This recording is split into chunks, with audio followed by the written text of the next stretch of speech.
আসসালামু আলাইকুম রহমতুল্লাহি বারাকাতুহু। আমি ডক্টর সৈয়দ মোহাম্মদ মিজানুর রহমান, প্রধান বৈজ্ঞানিক কর্মকর্তা, আঞ্চলিক কৃষি গবেষণা কেন্দ্র, খয়েরতলা, যশোর। আমি এর আগেও কৃষির উপরে কয়েকটা ভিডিও ছেড়েছিলাম। আশা করি আপনাদের অনেক উপকারে আসবে ইনশাআল্লাহ। আমি আজকে আপনাদের সামনে একটি গুরুত্বপূর্ণ বিষয় একটু উপস্থাপনা করব। আমাদের অনেকেরই ছোটোখাটো জমি থাকে, অনেক নিচু জমি, এবং সেগুলো আমরা সাধারণত কী করি, বালু দ্বারা ভরাট করি এবং শুধু ভরাট করে রেখে দিই, কারণ আমরা জানি যে মনে করি বালুর মধ্যে কিছু হবে না। আমি একটা বাস্তব অভিজ্ঞতার কথা বলি যে আমার এক আত্মীয় আমাকে বলেন যে আমি বালু দিয়ে প্রায় আধা বিঘা জমি ভরাট করেছি, এইটার মধ্যে আমি কিছু ফলের গাছ টাছ লাগাতে চাই। আমি ইনশাল্লাহ হ্যাঁ, লাগানো সম্ভব। আপনি আমাকে শুধু এক ট্রাক গোবর দেন, ওই বালুর ভিতরে ফালান, ওই এক জায়গায় গিয়ে ফেলে দেন। তা আমাকে এক ট্রাক এরকম গোবর দিল। তা আমি প্রায় 100-র মতো প্রতিটা ফলের গাছের বিভিন্ন জাতের 2টা করে চারা আমি নিয়ে গেলাম কুমিল্লা হোমনা থানায়। নেওয়ার পরে তারপর আমি একজন লোক সাথে নিয়ে নিলাম। তা বালুর ভিতরে করতে করতে তো আর বেশি সময় লাগে না, জাস্ট খালি বালু উঠাইলাম।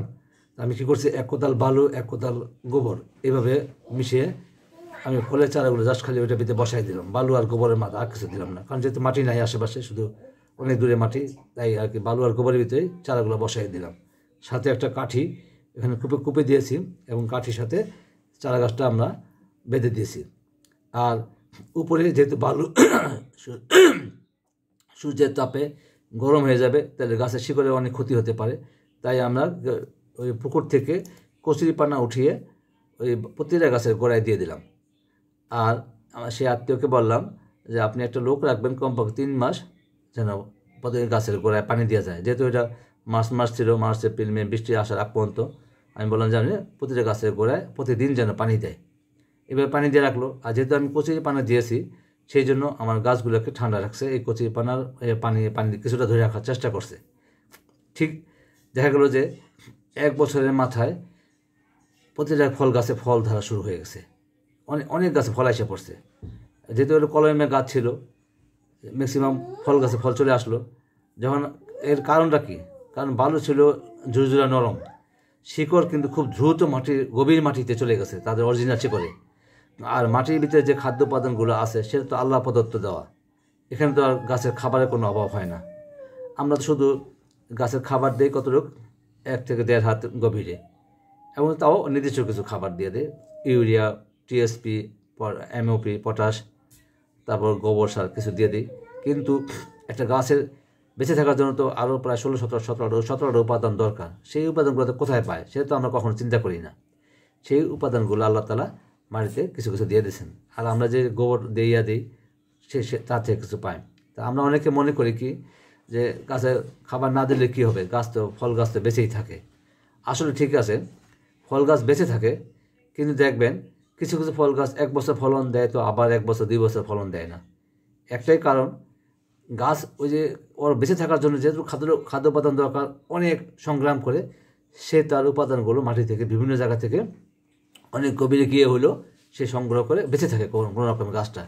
কিন্তু ফল দিতে গেলে তার যে আরও অতিরিক্ত খাবারের প্রয়োজন হয়, সেটা আমরা না দেওয়ার জন্য এই গাছগুলো বড় হতে পারে না, বা ফল মৌসুমে কোনো ফল দিতে পারে না। এই জন্য আমাদের চেষ্টা করা উচিত বর্ষার আগে একবার এবং বর্ষার পরে একবার, ফল সংগ্রহ হয়ে যাওয়ার পরে আরেকবার আমাদের কমপক্ষে 2 বার বছর সার দিতেই হবে। এটা আমরা চেষ্টা করবো গাছের বয়স অনুপাতে, এটা আমরা সবাই ফল দেওয়ার চেষ্টা করবো। আমাদের একটা সুন্দর প্রযুক্তি আছে, কৃষি প্রযুক্তি ভাণ্ডার।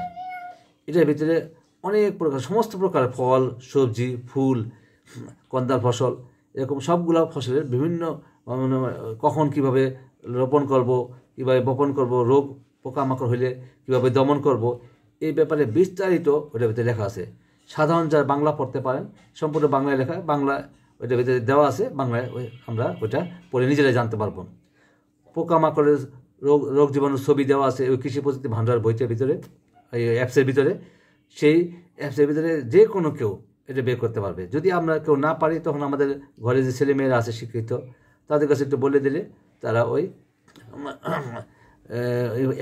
অ্যাপসটা ডাউনলোড করে নামিয়ে দিবে, এবং আমরা ওইটা ক্লিক করলে আমরা আস্তে আস্তে করে ভিতরে যাই সমস্ত ফসলের ওই বিস্তারিত ওই তথ্যগুলো আমরা জানতে পারবো।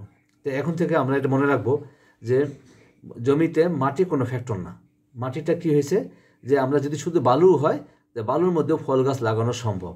শুধুমাত্র আমরা কি করব, যে গোবর দিয়ে মাটিকে সাথে চেঞ্জ করে দেব। আর প্রতি বছর যেহেতু এটা বালু মাটি ছিল, আমরা মাথায় রাখতে হবে আমাকে প্রতি বছর গোবরের পরিমাণ বাড়াইতে হবে। গোবর আর তাদের আবার কেউ যদি ইচ্ছা করলে অনেক সময় মুরগির বিষটার খামার থাকে, ওইটা আমরা যদি পচায়া ওইটাও কিছু দিতে পারি, তো ওইটাও আমাদের অনেকটা জৈব সারের চাহিদা পূরণ করবে। এটা আমার মাথায় রাখতে হবে। বালুতে আমরা রাসায়নিক সারটা কমিয়ে দিব। যখন আস্তে আস্তে গাছটা একটু বড় হয়ে যাবে, তখন আমরা ওই রাসায়নিক সারের ওই পরিমাণ মতো বিভিন্ন গাছের বয়স অনুপাতে ওই রাসায়নিক সারটা আমরা ইনশাল্লাহ প্রয়োগ করার চেষ্টা করব। তো এইভাবে যদি আমরা মাটিটা কাজে লাগাই, তো এমন শুধু বেলে মাটি না, অনেক সময় এঁটেল মাটি থাকে, ওইটা গাছ বৃষ্টি হলে অনেক আঠালো ভাব ধারণ করে, তো ওইটাকে ইচ্ছা করলে আমরা চেঞ্জ করতে পারি। সেটা কীভাবে চেঞ্জ সম্ভব? তো আমরা কি এক ভাগ মাটি, এঁটেল মাটি, এক ভাগ গোবর, আর এক ভাগ বালি মাটি দিলেই দেখবেন যে মাটিটা আস্তে আস্তে ওর এটা আঠালো ভাবটা ছেড়ে দিয়ে জোরজোড়া ভাব ধারণ করেছে। এইভাবে আমরা যদি সবাই চেষ্টা করি, তাহলে ইনশাল্লাহ আমরা আমাদের দেশের বিভিন্ন ধরনের ফল গাছ লাগিয়ে ফলের প্রোডাকশন ক্ষমতা অনেক বাড়িয়ে ফেলতে পারবো। এভাবে আসেন আমরা সবাই মিলে চেষ্টা করি আমাদের দেশের পুষ্টির মানটা বাড়ানোর চেষ্টা করি ফলের মাধ্যমে, এবং আমাদের সন্তানদের ভবিষ্যৎ সন্তানদেরকেও পুষ্টিতে ভরপুর করে তুলি। এটা আমাদের পক্ষে সম্ভব না ভাই, ইনশাল্লাহ যে আমাদের পক্ষে সবারই সম্ভব এটা, যদি একটু চেষ্টা করি। আমাদের যেই জিনিস জমিগুলো আছে সেই জমিগুলো যদি আমরা কাজে লাগিয়ে আনতে পারি, তাহলে আমাদের ফলের মান অনেক বেড়ে যাবে, ফলনের পরিমাণ অনেক গুণে বেড়ে যাবে ইনশাল্লাহ। আজকে এই পর্যন্তই। আসসালামু আলাইকুম ওয়া রাহমাতুল্লাহি ওয়া বারাকাতুহু।